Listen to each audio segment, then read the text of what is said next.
What's up, everybody? Welcome to a new edition of Touchdown Texas. I'm your host, Shiva Patel, and my co host here, Nick Rodriguez. Texas coming off a tough loss to the Florida Gators 29-21. I know it was tough, Nick, but how you doing this weekend? I feel okay.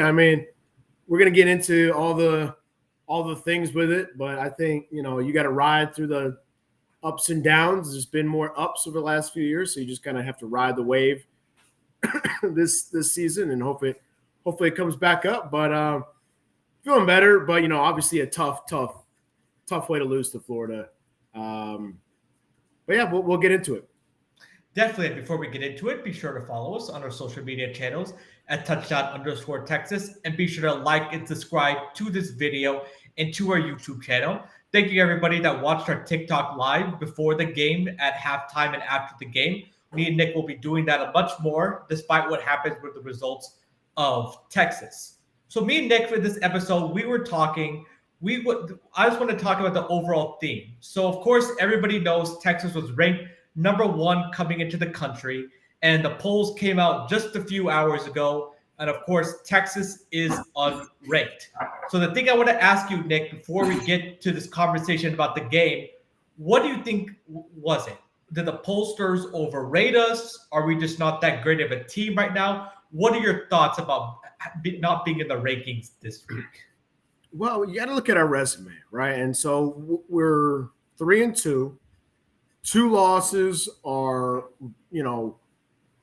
basically 15 points between two teams. One is the Florida Gators, who are not ranked. They're now 2-3.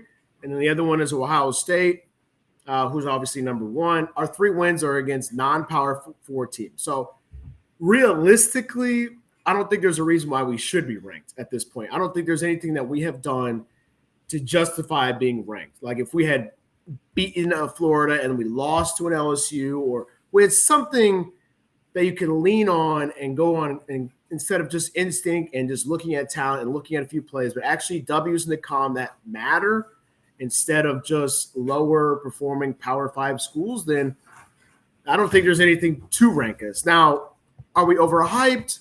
Are we so like I understand where the AP is coming from. I don't think I would have ranked us either. If I was going to rank us, I'd probably have us somewhere between 21 and 28 to 30.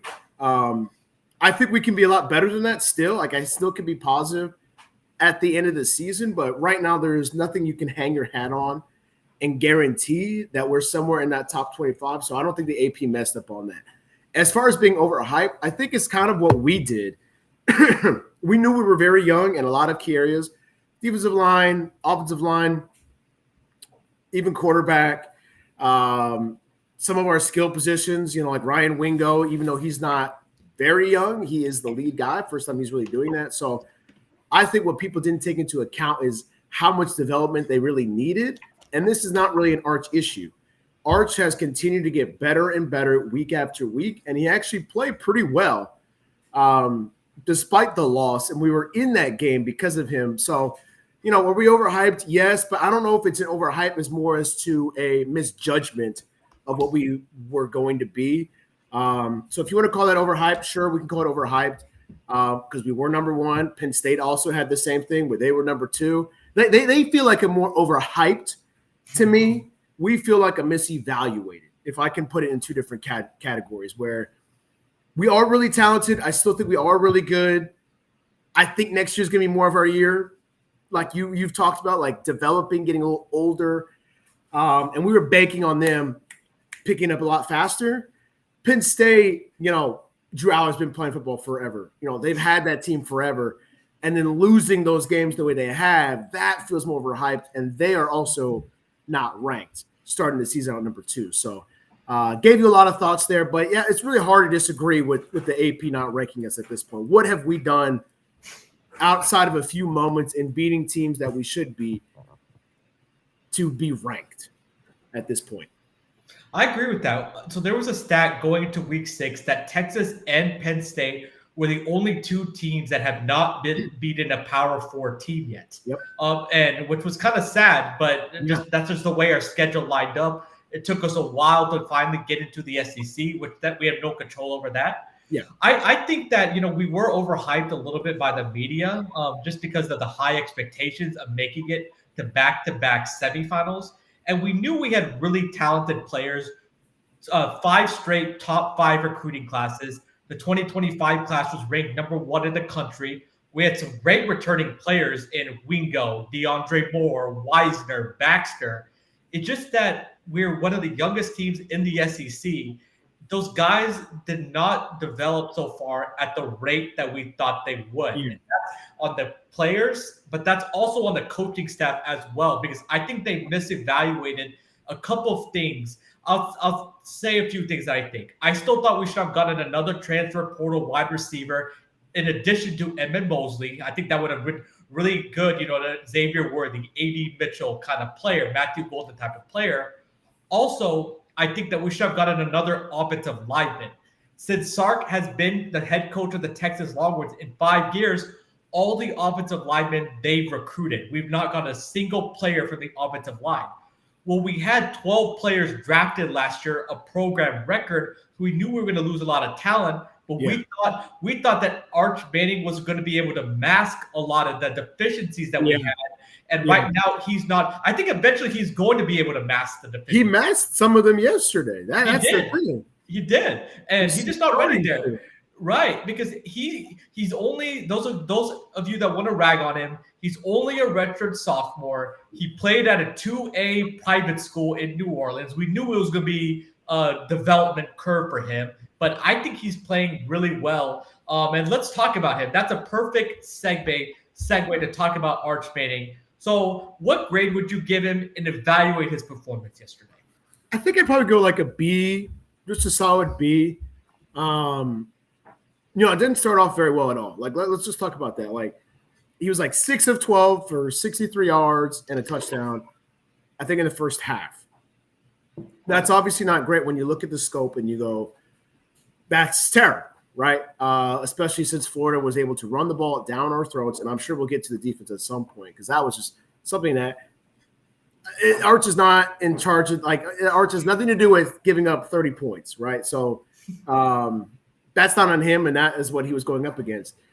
But some of the things that are concerning with him is that, and this was a thing with Quinn last year, is taking so much time in the pocket, where that is a big frustration with a lot of Texas fans and viewers, whereas he seems to be sitting in the pocket for so long and doesn't always have the instinct to either just throw it to somebody. And again, we talked about this before. This is an embarrassing loss, but we always talked about that Florida had a really good defense. So we thought they couldn't get to 20 points. We barely got to 20. They got to 30, basically, 29-21. So, and then he can't make that decision fast enough sometimes. He's starting to get a lot better. Like, you saw him in Ohio State, like he would panic. Like, he didn't know what to do. He would take too long. And then when he make a decision, sack. He got a lot better in the second half against Florida. That's why it goes up to a B, because the offensive line played terrible. I mean, they were in his lap all the time, which was why the running game couldn't get going. That's what Sark said. And if you can't get the running game, how are you supposed to help your young quarterback? Yes, some of this is on Arch, but we were in that game in the second half because of Arch, and the defense started to step up and make some plays. The problem is we dug ourselves such a hole that even that we came down to the last second, I texted you this. I said this. It feels like Ohio State. We're going to come down. We're going to make a run at the very end, but we're going to run out of time, and it's going to be too late because we did absolutely nothing in that first half. We woke up in the second half, but they were a pissed off, embarrassed football team in Florida, and they played desperate as hell and made us look like we were embarrassed and desperate, and we didn't play that way at all until it was too late. Again, I'm going to say this again. Arch had some zippers for touchdowns. He threw some to Wingo. He threw some to Lindsay. I think at some point he got knocked around, kind of like that Joe Burrow thing when he played Central Florida. He got knocked down, and then he woke up and just was like, I don't even care. Like, I'm just going to start zinging it. And that's how it felt to him in the second half. I was like, okay, we might lose this game, but man, I'm impressed with the way he's playing. You guys have to understand that football is a team sport, and it's not just about what Arch Manning does on the field. The offensive line didn't protect him, and the defense let up 29 points against an inept offense. Don't give Texas a pass because Florida put up 29. They're not a talented, or they're not. They haven't shown their talent this year, and we let them off the hook. You cannot put all of this on Arch. That's why poor first half, great second half, B for me. But a lot of the issues are the offensive line and the desperation overall from Texas. We should have been fire under us to play with our hairs on fire. First real game in a month, and we came out slow and sloppy. And Florida played like it was their last game ever, and they bullied us. And so we punched back, but when we punched back, it was too late. That's well said. So Arch Manning, he had some unbelievable throws, like Nick said. That touchdown pass to Wisner, that pass to Parker Livingston. What a play by Parker! The touchdown to Wingo. The touchdown to Wingo was a dime. So Arch Manning had no time in the pocket. Even the offensive line was not communicating very well, was not picking up the stunts. Florida had a lot of pre-snap motion that confused the offensive line and forced them into false starts. And then the crowd noise got to them a little bit. I will give Arch Manning a B+ because every single play he had to be heroic just to get even a first down. Like he had to make an amazing play in the pocket because there would be a free rusher every time, and he would, before he even throws the ball, he would have to evade the rusher, and then he would have to get his feet set again and find a place to throw. I do not blame him for those 2 interceptions because we were desperate. Like Nick said, we had to throw the ball deep. Florida knew we had to throw the ball deep, so I don't blame him for the interceptions at all. One thing that I heard a lot of Texas fans criticize Arch Manning for, which I was criticizing him before, was holding the ball too long. Yes. But I think some of that also has to be on Sark because Sark calls these long developing plays where Arch is forced to hold the ball too long, not like the quick passing game what Quinn used to do. So some of that also is on Sark. But at times, especially in the fourth quarter, I felt like Arch could have made a quicker decision to run the ball because there was some green grass ahead of him. But he was staying too much in the pocket trying to find a guy downfield. Well, sometimes it's good to take a 6 or 7 yard gain and then nothing, and Florida has to respect that. Also, why wasn't there more curl routes? Why wasn't there more running back screens? Why wasn't there more crossing routes? The specialties of Quinn to get Arch in a rhythm rather than just chunking the ball deep in the second half was basically Texas's game plan. And I think Arch Manning competed. I saw Nick, he got sacked 6 times. By the way, ladies and gentlemen, before this game, Florida as a team only had 3 sacks total. They doubled their output in sacks in one game than they did the previous 4 games. That is pathetic. I saw a stat also, Arch Manning fell on his back over 25 times yesterday. That's just hard on a quarterback, taking beating after beating, and he constantly got up. I never saw him show up his offensive lineman. You know, he didn't. He just stayed in the huddle, went to the next play, battled his butt off, and I think he had some progressions in this game. I thought he looked better. He looked more confident in the pocket. He was reading the field a lot better, processing through his reads and not focusing on one wide receiver. So he took some steps. It's just a matter of how big of a step is he going to take against Oklahoma, which has a better defensive line than Florida. I got a lot to say to Texas fans because what do you want? What do you want? When Quinn came out, you booed him and you hated him and you wanted Arch. Okay? You didn't want him. Okay?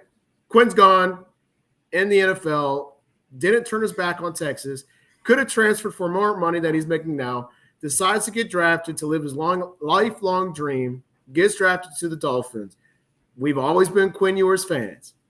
We always said it was his team. He goes. You begged him for Arch. The second he struggles, now you want the backup. Like, you need a reality check. Are you a Texas fan or not? Because you need to ride with it. And to me, the kid played his best game. The kid balled.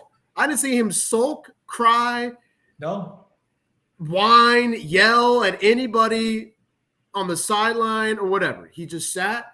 He was prepared. He was doing the best he could. I'm putting this on Sark as well. Like, bro, can we start off a little bit faster? Why do we have to dig ourselves into a giant heaping hole?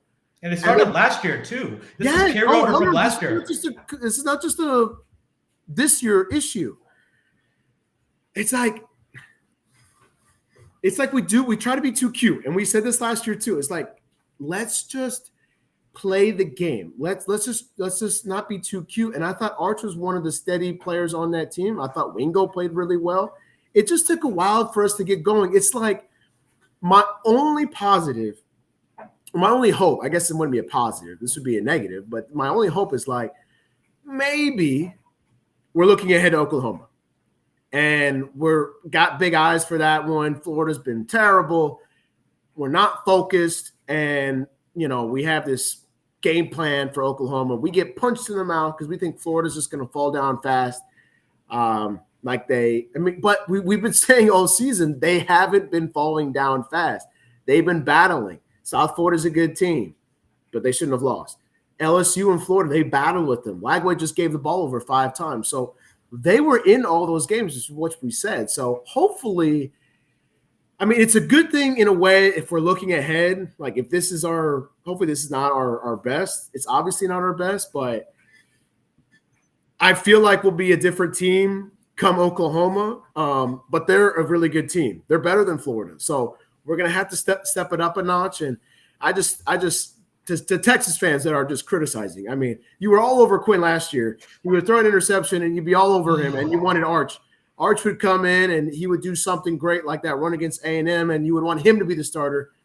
And then the same thing yesterday, Caldwell, shout out to Caldwell, throws a strike for 26 yards for, obviously a first time towards the end of the game, and you want him to be in the game. Like, come on, you got to ride the guy. This is our guy. It will be fine. We'll fix it. It might not be the best year for Texas, but this is part of being a fan. You got to be in it in the low times. If you're a real Texas fan, you've known that over the last 10 years, it hasn't always been smooth sailing. So you got to get on the ship or get off. Yeah, and I just don't get it why Texas fans criticize Arch Manning, especially on the message board last night. He already gets enough criticism from Tennessee fans now, Oklahoma fans, A&M fans. We need to stick with our – You expect OU and A&M. Right, but we need to stick with our guy. Like, we need to – he was a competitor. He could have easily given up. He really tried every single play. Even when he was getting sacked, you could tell he was still driving his legs, trying to stay up on his feet and try to get the ball going. Like he did. And then every time he would go on the sideline, you would never see him pout. You would never see him get mad.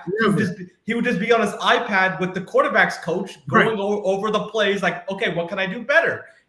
Very civil discussion. So also, the running game did him no favors yesterday. None. But why, Nick? I don't get the criticism that we didn't have a running game. In my opinion, we didn't even try to establish the run. How does Wisner, when he came back, only have 8 carries when Florida's running back has 27 carries? Like, we didn't even try to get Wisner involved.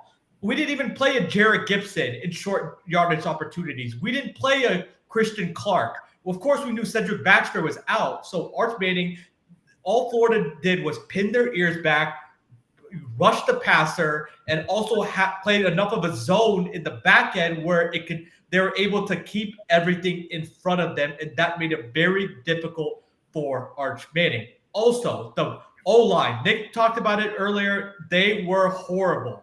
Out of our 10 penalties, 4 of them were false starts, 2 of them were holdings, just awful. At left guard, Carter Stroh, I don't know why he started. They took him out 13 snaps into the game. They brought in a true freshman, Nick Brooks, who's from the state of Georgia.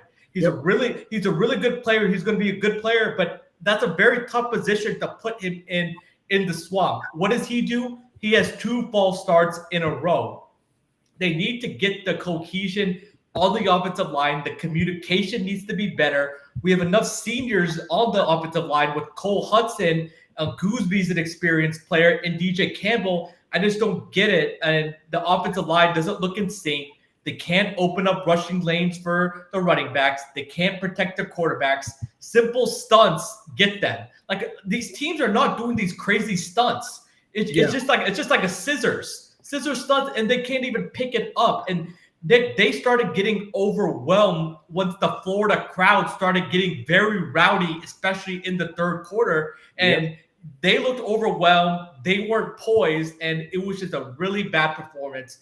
I wish that we would have established the run from the beginning, and we didn't do that, and we wasted the return of Trey Wisner coming back. What are your overall thoughts, about the offense? I was encouraged by Wingo. Emmett Mosley came back, looked good. I think DeAndre Moore, Nick, right, had a couple of catches too. What do you think about the wide receivers? Wide receivers in general, I thought were really good. I mean, like you said, there's long developing plays. Emmett Mosley made some crucial plays. I just didn't like the fight overall from Texas. And I think, we lose this game, but it's a fist fight. I think, there's still going to be a lot of animosity towards Arch, but you got to look at the actual game in the picture. The wide receivers played really well. I thought Parker Livingstone looked really well. That was a scary play. I thought he lost his knee when he got not dirty at all, just collision from the Florida player, and he balled out and then Wingo. So you see the potential. I think that's what frustrated Texas fans. Is you go, oh my God, we're like a basketball team. Like we have the track star. You have Wingo. You have Wisner. You have Arch, but where is the confidence and swagger? Where is that? It starts with the head coach. It starts with the offensive line. Look, I have no problem saying that next year we're going to be damn scary. I still think so. I think what are we going to be by the end of this season? 8-4, 9-3. God, I hope so. We got to turn on fast. I thought the wide receivers showed a lot of promise though, and I think it's Jack injuries. Tight end, Livingstone. God, he's so good. Ryan Wingo, DeAndre Moore, Emmett Mosley. There's cohesion there. It's building and building, but when they're running 20 yards down the field every time and one guy is going short and one guy is the running back going around the corner, they're just gonna pin their ears back and go for you. And Arch might be a superhuman but he has no time to get out of the pocket. I agree with what you're going to say before, though. He needs to be faster with that. And maybe that's a coaching point with Sark where it's got to be hey, you need to get out. 1, 2, 3, and go because you're taking too long. And by the time you go, the pocket gets messy and you get tripped up. He did that so much better in the second half, though, that he didn't do against the Buckeyes, where it got messy. He stepped up. He got pulled a little. Right, and he threw that awesome 40-yard touchdown. 30. That was a dart. Wingo. So I'm oh guys, I can see it. This is going to be great. If that offensive line can hang together, if we can be consistent, the entire team, because that's right now is my frustration with Texas. It's less an Arch issue. It's like whack-a-mole, right? It's oh, this is an issue. Offensive line. Oh, now it's good. Oh, this is an issue. Arch Manning turning the ball over twice.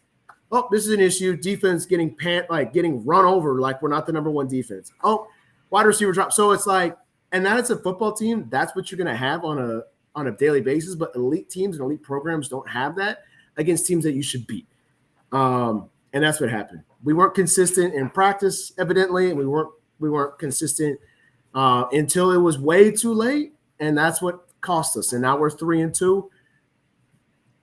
Playoff season is done. I think you can say that unless we were to run the table, but there's no confidence in me saying they can do that. I still think we can make it interesting and be a pain in the butt come Thanksgiving. We play A&M towards the end of the season, last game of the season.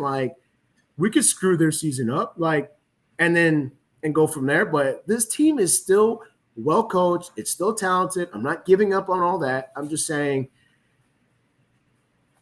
consistency would be nice. Consistency would be nice. And so far, this offense has looked anemic so far. Yep. This whole season. We have no identity. Last year, we were a zone running team. And this year, we thought we'd be more of a gap power running team, but our offensive line play has not allowed us to do that. And our wide receivers are really good. Wingo started to come along after he had a slow start to his sophomore season. Livingstone, I think, is still our best wide receiver. I think that's fair to say. And he didn't get a play, Nick, in the second half. And that was a huge loss for us. Yeah. Injuries got banged up earlier, in the game. Mostly Money. had to, yeah, mostly had some good catches, but he's still coming off from an injury. So right now it's just very difficult because we still have a good wide receiver core, but they're still a little bit young and they're still trying to gel together and figure things out, get chemistry with Arch Manning. But it just starts with the offensive line. If that can improve, that would help us so much. Flood, which I think he's still one of the best offensive line coaches in the country, needs to find a way to get answers, develop a scheme, put his quarterback, allow his offensive line to put his quarterback in winning situations, not where he has to play dodgeball every single snap, where he has to, avoid guys. And Florida could have gotten more than 6 sacks. I think Nick made that comment earlier. Like, we're actually kind of lucky that they only had 6 sacks with as much pressure as they put on Arch Manning. Yeah. This Texas team was undisciplined, unprepared, unfocused, and I think Nick was right. He said when they were looking ahead to Oklahoma, which to me is unexcusable, especially on the coaches. This is your biggest game of the season. I said last episode, you need to break everything out with Sark's offensive script. You cannot afford to wait till Oklahoma.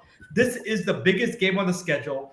Florida smelled blood in the water. Their defensive line completely annihilated our offensive line. They dominated the trenches. They tackled really well in space. It seems like at the beginning of the game, Nick, that they knew our plays. Like every time we would pass it, like they would always be in the right place at the right time. So this offense is becoming a little bit too predictable. And I hate to say it, I didn't think I was going to say this, but Sark got outcoached by Billy Napier. And that is just something that is unfathomable to Texas fans.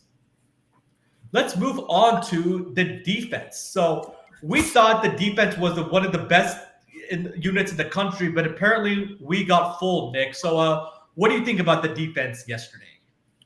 It's weird. This team right now is hard to understand because I still think we are one of the best defenses in the country. I mean, that they have proven, right? I know we played the 3 teams that are out of the Power 5, Power 4 conference, but we still played Ohio State and held them in check, and they did their job.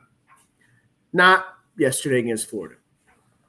There were several possessions where they slowed him down, forced a turnover, which got our offense going, which I thought that would be the turning point. It really wasn't because Florida kept, running the ball down our throat. The key to a good defense is being able to stop the run, or an elite defense, I should say. They ran down our throat those first 2 drives, going up 10-0. It could have been 14-0. They were that close. And then without the fumble, it could be 21-0 or 17-0. This is not defense. This is a block punt that becomes a safety, which just shows the inconsistency and lack of preparedness for this game.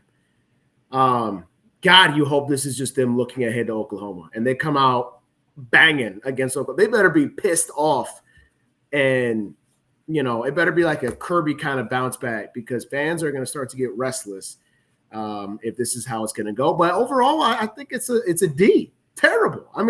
You played yourself out of the game already because the strength of the team for the last 2 years, even with Quinn Ewers. And I'm going to say this, like I said to you, I've always loved Quinn. You know that. Mm-hmm. This team ain't doing shit with Quinn because it's not just a quarterback issue. It's an everybody issue, right? You got to remember, Isaiah Barnes not there, Worthy's not there. Like, we're not loaded like we were, right? We're probably 5-0 with Quinn, but it's not going to be the same. We'll probably end up being 9-3, even with Quinn. So I just don't see it yet. But defense, terrible. Played us out of the game right away.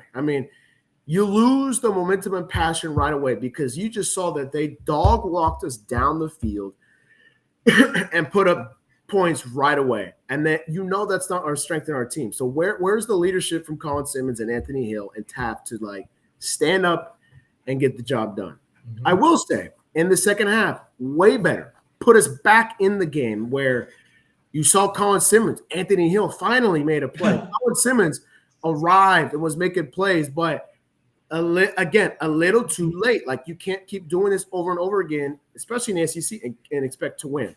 There was a play where we were right in the grasp of things. Arch had just thrown that 38-yard touchdown to Wingo. We were down 8, right?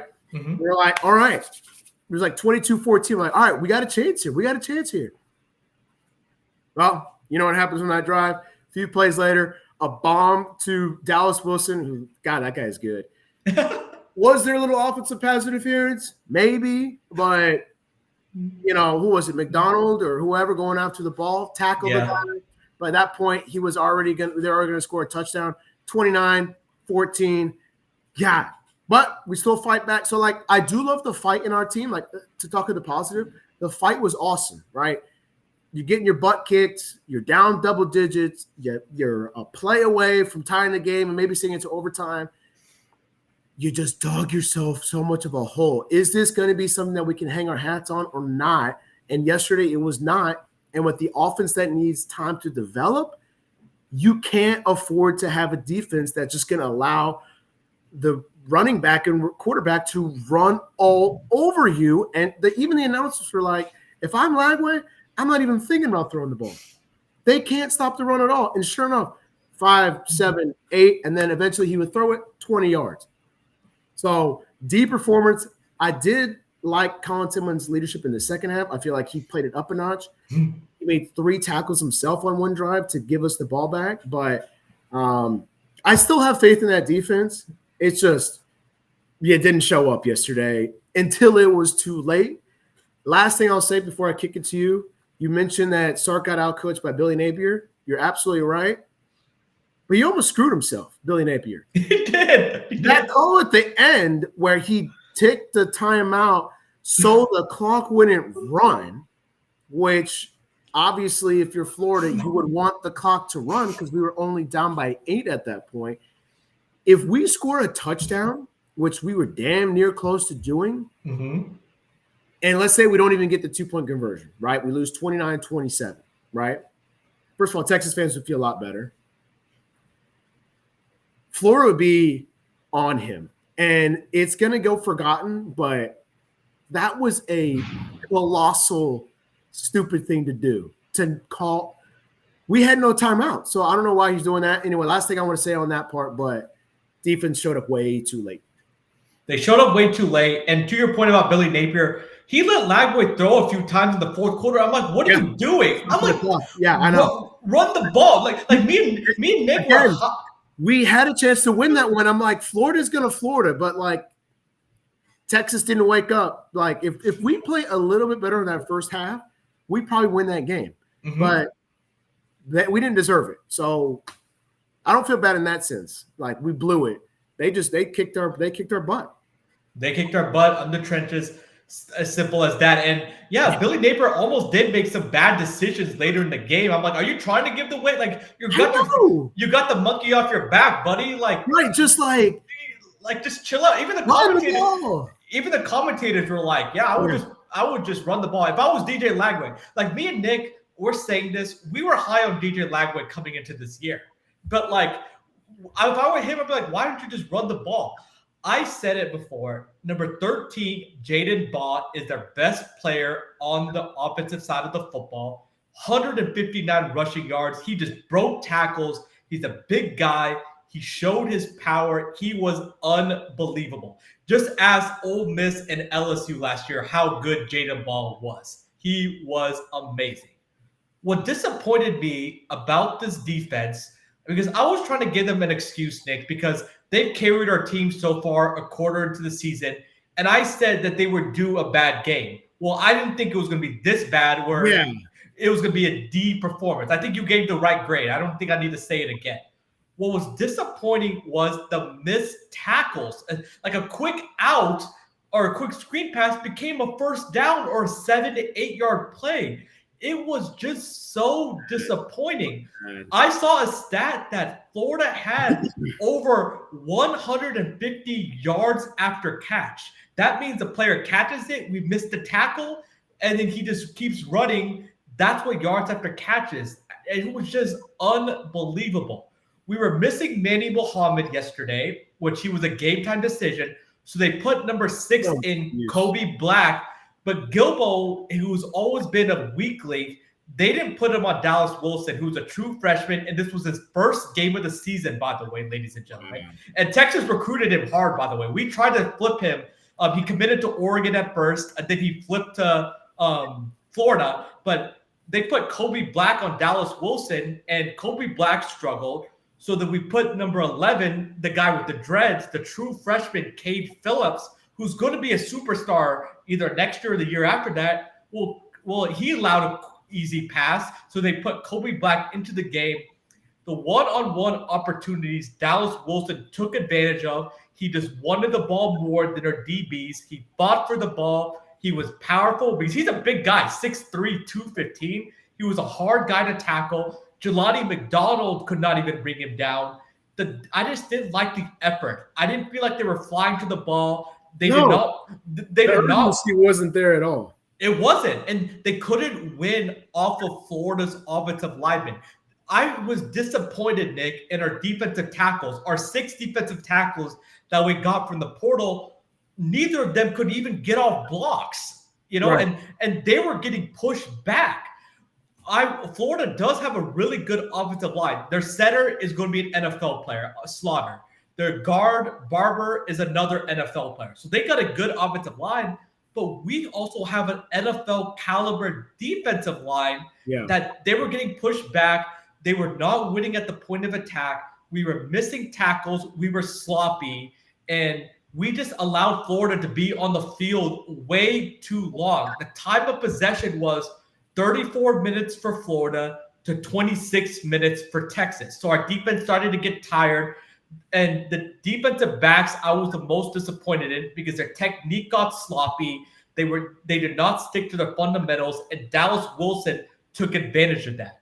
I don't also want to forget their other true freshman, number 13, Verdell Brown, had a great game as well. So we basically got beat by Florida's true freshman wide receivers, both of them.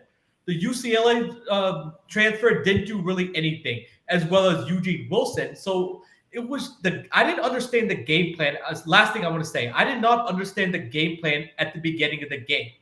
I noticed that the corners, I think I texted you about this, Nick. The corners were like 10 yards off of their wide receivers, which Florida is no threat to throw the ball deep. They were last in the country in deep passes. DJ Lagway was only running the ball. Right. DJ Lagway was only competing 5% of his deep passes. He was more in the intermediate game. So why would you allow him to get easy passes, get his confidence up, and then the running game got going, and we just basically had no answers for that Florida offense. Let's talk about the quarterback, Nick. How do you think we defended DJ Lagway, and what do you think about his play history? I thought he played well. I mean, I think, again, not to reiterate anything, because I don't want to reiterate anything that I've said already and then that you've said, but just to say it in a different way, I guess. He played well. This is exactly what Florida needed. Now, are they going to be able to go to the SEC championship game and the playoff? No, because they already have the 3 losses. But they can still fight for a good bowl, right? They got the head-to-head against us. They played other teams tight, and which is what we were saying. This was like a sleeping giant. Maybe not giant, but sleeping team. And Lagway needed confidence. And boy, did he get his confidence, right? He didn't even have to throw the ball that much, right? But when he did, we weren't prepared for it. And he threw some lasers, and now he's got this connection with Dallas Wilson. Watch out. Watch out. Watch out. Watch out.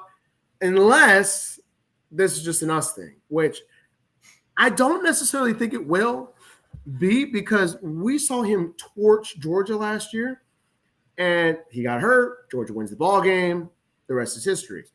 I predicted us to beat Florida this year with or without Lagway because of his injury concerns, right? This kid hasn't played a lot of football.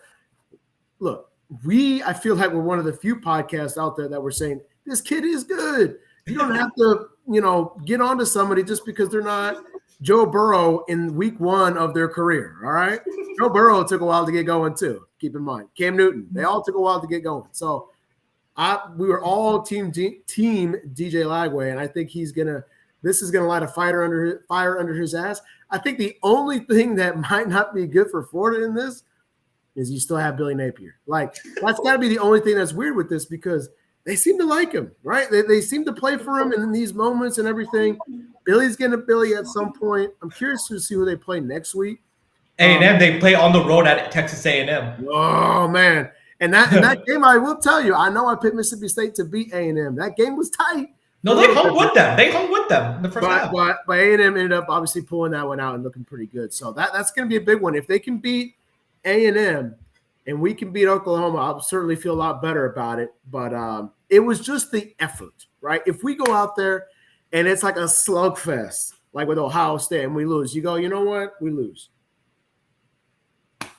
But when you go out there and you look like, you forgot your cleats at home and you're not ready and you don't know the plays and you're like, just trying to get into it, then it doesn't look like you're prepared. And when you get your butt whooped, you get your butt whooped. And that's kind of what it was. And I could see this being a emotional start for Florida and being like, hey, man, we whooped up on Texas. Like, who says we can't go to A&M and beat them too?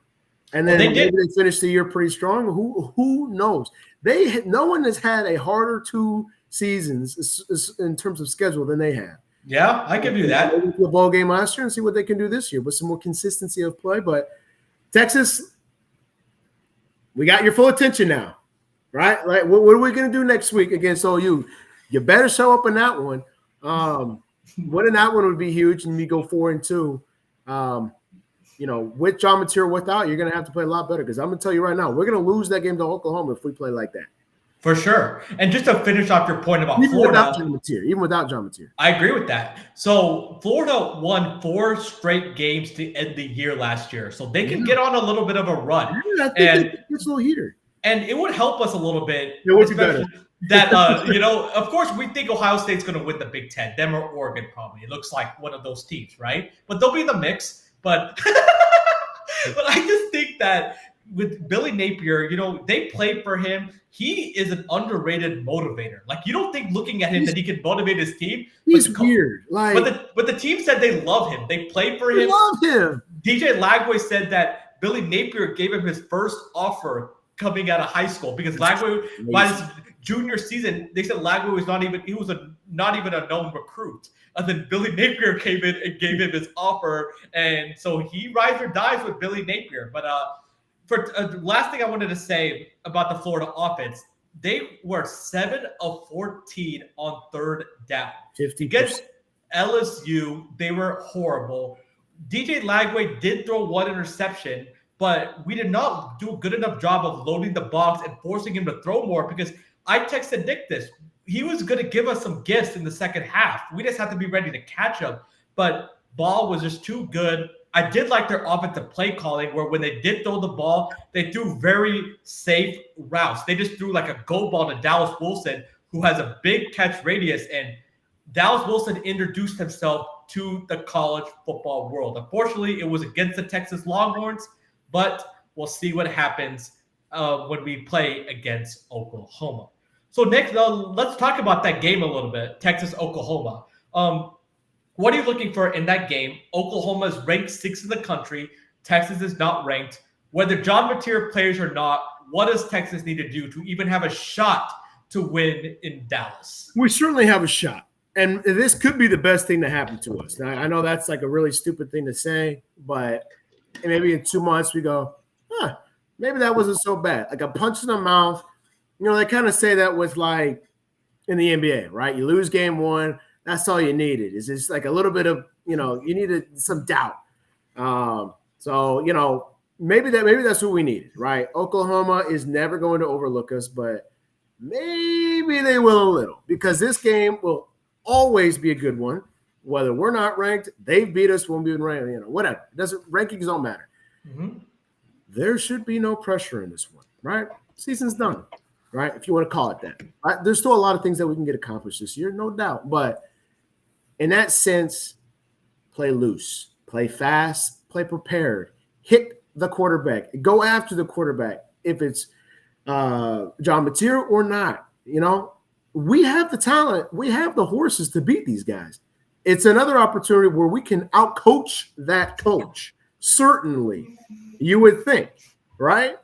The only coach that we have played so far that should outcoach us is Ryan Day, or it should be close. We got outcoached in that one. barely, but fast, quick, consistent, aggressive.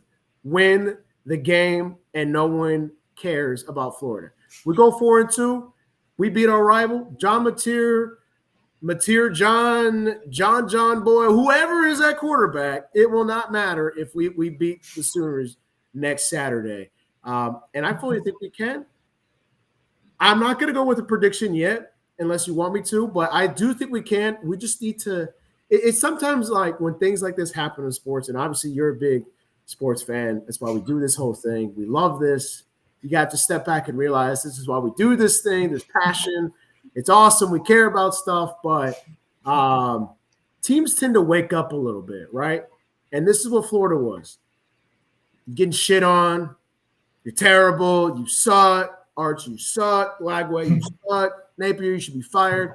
Okay. Oh, you think that? All right. 30 burger, right? And then you win a big game against Texas. Maybe this is the yelling, and now it's starting to affect us, right? It's not just poor play against some crappy team or the number one team where it's just one loss. Now the season is really in the balance. Can Sark become a big motivator and capitalize on that? That's what I want to see. I want to see him chewing some people out, and I want to see Arch throw some touchdowns against Oklahoma, because this game is up for grabs.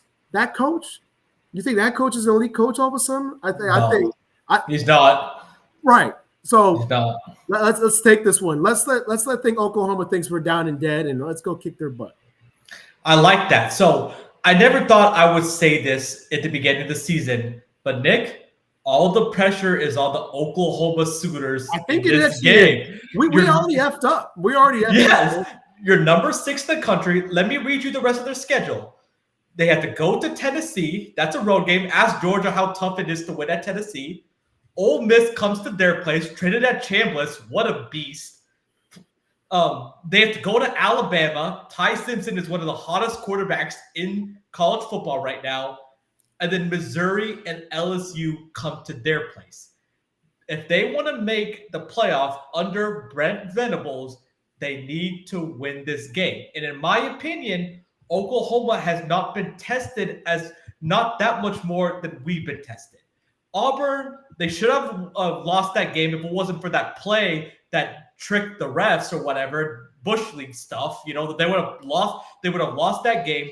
Michigan, they were playing a true freshman quarterback, Underwood, in his first road start, and I didn't watch that game at home. But of them were at home. I watched the highlights. They were very close to losing that game. And Oklahoma fans, when we beat Michigan, they were better than the Michigan team this year. Not even close. Like, we played Quinn Ewers, dissected 3 first-round picks. Will Johnson, Mason Graham. I just don't understand. But all the pressure is on Oklahoma.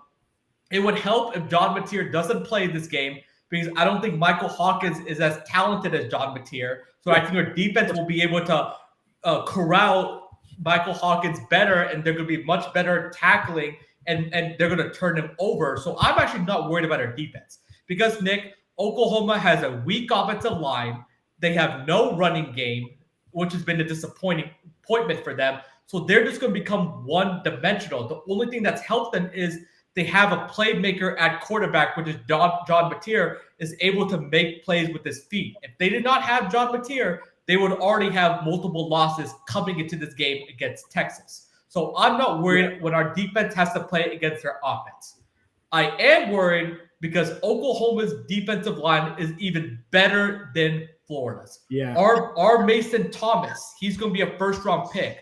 Really good player. David Stone, on Meta. They have such a great defensive line that our offensive line is going to have to figure something out quickly.